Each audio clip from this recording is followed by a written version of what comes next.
Hi hello నమస్తే, నేను మీ వాసుదేవన్. ద్వారంపూడి చంద్రశేఖర్ రెడ్డి కాకినాడ సిటీ ఎమ్మెల్యే, వైసీపీ నాయకుడు. ఎవరి మీదైనా సరే విరుచుకుపడిపోయి గందరగోళం సృష్టిస్తాడని చెప్పేసి బ్రాండింగ్ ఉన్న నాయకుడు. మనకి టీడీపీలో ఇంకా ఇలాంటి ఆయన ఒక ఆయన ఉన్నాడు, చింతమనేని ప్రభాకర్ అంటుంటాం ఆయన్ని. ఆయన దెందులూరు ఎక్స్ఎమ్మెల్యే, ఇప్పుడు మళ్ళీ కంటెస్ట్ చేస్తున్నారు.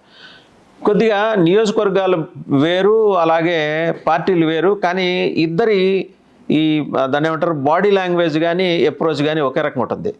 ఏదైనా మాడితే దాడికి దిగుతామని చెప్పి బెదిరించటం, అవసరమైతే దాడులు చేయటం, ఈ రెండిటికి ఈ రెండిట్లోనూ పోలిక ఉంటుంది ఇద్దరికి కూడా, ద్వారంపూడి చంద్రశేఖర్ రెడ్డికి చింతమనేని ప్రభాకర్కి. సరే, చింతమనేని ప్రభాకర్ గారు ఈ మధ్య కొంత ప్రజాస్వామీకరింపబడి ఆయన కూడా అందరిలోనూ జనాలతో కలిసి, లేదు నేను కూడా సాధారణమైన పౌరుణ్ణే, సివిలియన్నే, సో మీరు నాతో జెల్ అవ్వచ్చు అని చెప్పేసి కొంచెం ప్రజలతో కలిసే ప్రయత్నం చేస్తూ వస్తున్నారు అనమాట. తర్వాత ద్వారంపూడి చంద్రశేఖర్ రెడ్డి గారి వ్యవహారానికి వస్తే, ఈయన మీద రకరకాల ఆరోపణలు ఉన్నాయి. బియ్యం స్మగ్లింగ్ అని. తెలుగుదేశం వాళ్ళు ఈయన అసలు నిద్రపోనీరు. వాళ్ళు నిద్రపోరు. కారణం ఏంటంటే వాళ్ళు అధికారంలో లేరు కాబట్టి వాళ్ళకి నిద్ర పట్టదు. ఈయన అధికారంలో ఉన్న ఈయన మాత్రం ఎందుకు మనం నిద్రపోనియాలని చెప్పేసి రోజు ఏదో ఒక ఆరోపణ చేస్తుంటారు. ఈయన రియాక్షన్ కోసం చూస్తుంటారు. బోట్లు తగలబడిపోయినా దాని వెనకాల ద్వారంపూడి చంద్రశేఖర్ రెడ్డి ఉంటాడు, బియ్యం స్మగ్లింగ్ అయినా ద్వారంపూడి చంద్రశేఖర్ రెడ్డి ఉంటాడని. వీళ్ళకి తోడు Janasena commander in chief Pavan Kalyan గారు కూడా ఓపెన్గా సవాల్ ఇసిరారు ద్వారంపూడి చంద్రశేఖర్ రెడ్డి అవినీతి, స్మగ్లింగ్ వ్యవహారాల మీద, ఆయన రౌడీయిజం మీద. కాకినాడ వచ్చి ఈయన ఊరుకున్నాడా?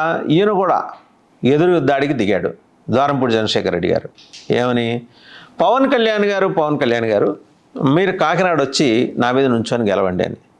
సరే, ఈ సవాళ్ళు ప్రతి సవాళ్ళు ఎక్కడైనా చూస్తుంటాం, కానీ ద్వారంపూడి సవాళ్ళు చేశాడంటే దానికి ఒక లెక్క ఉంటుంది. పవన్ కళ్యాణ్ గారి లెక్కకు ఒక తెక్కు ఉన్నట్టే ద్వారంపూడి సవాళ్ళకి కూడా ఒక లెక్క ఉంటుందన్నమాట. హౌ జెనైన్ ద్వారంపూడి ఈజ్ అనే విషయం పక్కన పెడితే, తొడగొట్టి సవాళ్ళు చేయటం, బెదిరించటం, దౌర్జన్యాలు చేయటం, రౌడీజానికి దిగటం, ఇలాంటి చాలా అసాంఘిక కార్యకలాపాలకి ఈయన కేర్ ఆఫ్ అడ్రస్ అని ఆయనంటే కిట్టనోళ్ళు అంటుంటారు. పవన్ కళ్యాణ్ కూడా అదే మాట అన్నారు. ద్వారంపూడి గారి సంగతి తేల్చాలి అని చెప్పారు. అంటే ఓడించటం, ఆయన ఫిజికల్గా ఇదని కాదు. సరే, ఈ మధ్య ఆయన పవన్ కళ్యాణ్ గారి మీద నానా చండాలము మాట్లాడారు. అవి మనం ఇక్కడ చెప్పలేం. అయితే ఇదే తరహాలో ఇప్పుడు ఆయన చేసిన వ్యాఖ్యలు మత్స్యకార వర్గాన్ని, ఫిషర్మెన్ కమ్యూనిటీని చాలా తీవ్రంగా కించపరిచేలా ఉన్నాయి. వారంతా తిరుగుబాటుకు సిద్ధమయ్యారట. నేలకు పోయేది నెత్తికి రాసుకోవడం అంటే ఇదే ద్వారంపూడి గారు. మీరు పవన్ కళ్యాణ్ గారితో పెట్టుకున్నారా? ఆయన జనసేన కమాండర్ ఇన్ చీఫ్. ఆయన మీకు సరైన సమాధానం ఇస్తాడు. ఏం బెంగ పెట్టుకోకల్లా, టైం తీసుకుంటాడు. కావాల్సినంత కడుపు నిండా పెట్టి మీకు మళ్ళీ ఇంకోసారి ఆయన అడిగి, ఆయన లంచ్ కూర్చుందాం పవన్ గారు, డిన్నర్ కూర్చుందాం అని పవన్ గారిని అడిగే అవకాశం ఇవ్వడు. సంవత్సరాలు తరబడా పెట్టేస్తాడు మీకు కడుపు నిండా. సరే, జగన్మోహన్ రెడ్డి గారికి ఆప్తుడిగా ఉన్న మల్లాడి కృష్ణారావు కూడా ద్వారంపూడిపై ఫైర్ అవుతున్నారు. ఎందుకు? మత్స్యకార వర్గం మీద ఏదో వ్యాఖ్యలు చేశారు, క్షమాపణలు చెప్పాలని డిమాండ్ చేస్తున్నారు. ఇటీవల కాకినాడ సిటీ టీడీపీ నేత వనమాడి కొండబాబును విమర్శించడానికి ఈయన ప్రెస్ మీట్ పెట్టారు. విమర్శిస్తే సరిపోయేది కానీ, ఓ కోటి ఖర్చు పెట్టి 10 కోట్లని చెప్పుకునే జాతిరా మీది అని తీవ్రమైన వ్యాఖ్యలు చేశారు. అనవసరం కదా మత్స్యకార సామాజిక వర్గాన్ని ఆ రకంగా కించపరచాల్సిన అవసరం ఏమన్నా ఉందా? కొండబాబుది మత్స్యకార సామాజిక వర్గం. జాతి గురించి మాట్లాడుతుంటే ఆ వర్గం ప్రజలు హర్ట్ అయ్యారు. తమ గురించి ఇంత నీచంగా మాట్లాడిన ద్వారంపూడి మీద వారు ఫైర్ అవుతున్నారన్నమాట. తర్వాత కవర్ చేసుకోవడానికి ద్వారంపూడి ప్రయత్నించినా ఆయన తాను తప్పు మాట్లాడాలని లేదని, తాను కొండబాబు గురించే అన్నానని అంటున్నారు. దీంతో వివాదం అంతకంతకు పెరుగుతోంది.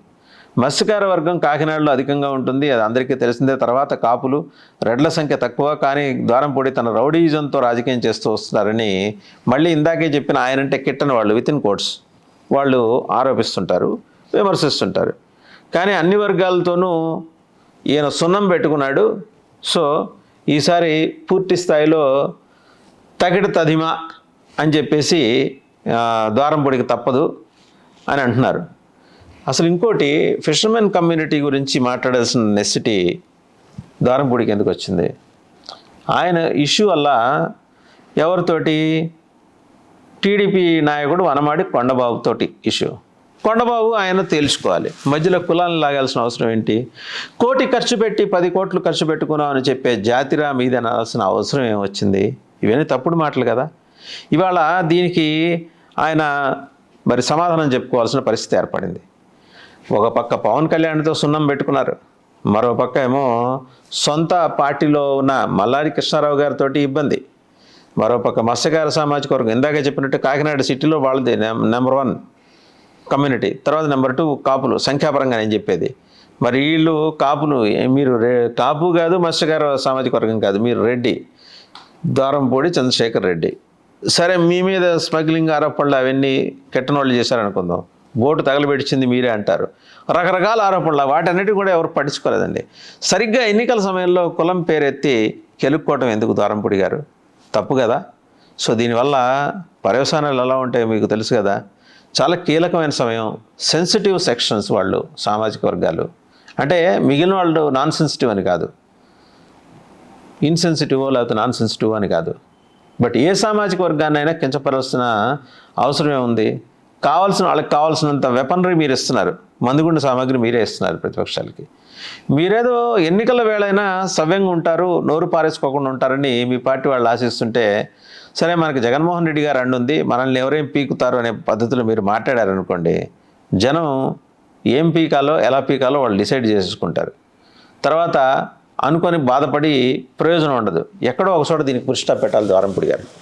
ముందర పవన్ కళ్యాణ్ గారు చాలా తీవ్రమైన వ్యాఖ్యలు చేశారు. ఆయన అథెంటిసిటీ లేకుండా మాట్లాడారు, సమాచారం లేకుండా మాట్లాడారు. వాటికి మీ దగ్గర సమాధానం లేదు. దమ్ముంటే మీకు చేతనైతే నా నియోజకవర్గంలో వచ్చి నా మీద నుంచొని గెలవండి. ఏమండి, మీ నియోజకవర్గంలో పోటీ చేయడానికి దమ్ము చేతనయ్యేతనం ఉండాలి. 10,000 రూపాయలు ఉంటే నామినేషన్ వేసేయచ్చు ఎవరైనా. సో ఆ మాత్రం నామినేషన్ వేసేవాళ్ళు కొన్ని వందల సంఖ్యలో ఉన్నారు. మీరు చూస్తూ ఉండండి, ద్వారంపూడి చంద్రశేఖర్ రెడ్డి గారు కొన్ని వందల నామినేషన్లు కాకినాడ సిటీలో నమోదు కాబోతున్నాయి. అది దాఖలు వన్స్ నోటిఫికేషన్ వచ్చిన తర్వాత. అంటే మీలాంటి కొన్ని ప్రత్యేకతలు ఉన్న నాయకుల మీద ఇలా వందల సంఖ్యలో గుంపులుగా నామినేషన్లు వేసి ఇండిపెండెంట్లు నుంచోబోతున్నారు. మీకు ఎంతకంటే తలనొప్పి కలిగించేది, చికాకు కలిగించే వ్యవహారం ఇంకోటి ఉండకపోవచ్చు. మీ సామాజిక వర్గ శాతం ఎంత అక్కడ? మీకున్న దమ్ ఏంటి? మీకున్న ధైర్యం ఏంటి? నోటికి ఎంత వస్తుందో మాట్లాడటానికి. ఇప్పుడు ఈ ప్రశ్నలు మీ నియోజకవర్గంలో, కాకినాడ అంటే మామూలుగా సౌమ్యంగా ఉండే సిటీ, మీరు ఇలాంటి ఈ దమ్ము ఉంటే చేతనైతే మాట్లాడారనుకోండి, ఏదో గబ్బర్ సింగ్ మూవీలోనో లేకపోతే ఇంకా మన ఆయన సినిమా పవన్ కళ్యాణ్ గారి సినిమా ఇటీవల వచ్చింది బ్రో మూవీలోనో, అయితే అంతకుముందు వచ్చే ఇతర సెన్సేషన్ మూవీస్లోనో ఇది వినటానికి బాగుంటాయి. పవన్ కళ్యాణ్ గారి సినిమాలో వినటానికి బాగుంటాయి. మీరు వచ్చేసి తొడలు కొట్టడం, ఇంకేమన్నా అందుబాటులో ఉంటే వాటిని కొట్టడం, సవాలు విసరటం, ఇవన్నీ అర్థం పర్థలేని వ్యవహారాలు. కొండబాబుతో ఏమన్నా ఉంటే కొండబాబుతో తేల్చుకోండి, నేరుగా తేల్చుకోండి, నో ఇష్యూ. సామాజిక వర్గాలని వివాదంలోకి లాగి అబాసు పాలు కాకండి. అడుసు తొక్కనేలా కాలు కడగనేలా అని ఒక సామెత. వెళ్తూ బురద తొక్కడం దేనికి, మళ్ళీ ఇంటికి వెళ్ళి కాలు కడుక్కోవటం దేనికి? ఆ పని మానండి ద్వారంపూడి గారు.